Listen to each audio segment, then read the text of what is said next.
ఎవరినైనా ఎలాంటి వారినైనా మార్చగలిగిన, మలచగలిగిన శక్తి కలిగిన ఆయుధం అంటూ ఏదన్నా ఉందంటే అది కేవలం జీవం కలిగిన దేవుని మాట, అది వాక్యం మాత్రమేనండి. ఈ వాక్యం ఎంత గొప్పదో, ఎంత శ్రేష్టమైనదో ఒకప్పుడు అర్థం చేసుకున్న భక్తులు వాళ్ళు రాసినటువంటి మాటలు మనం చదువుతున్నప్పుడు నిజంగా వాక్యం ఎంత గొప్పదిగా వాళ్ళకి అర్థమైతే మనకెందుకు అర్థం కాలేకపోతుంది వాక్యం?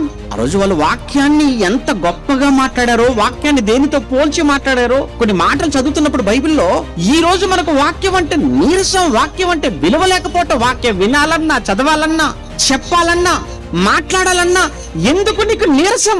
నీకు తెలియకుండా పోయింది కదా వాక్యంలో ఉన్న శక్తి ఏంటో, వాక్యంలో ఉన్న గొప్పతనం నీకు అర్థం కాకుండా పోయింది.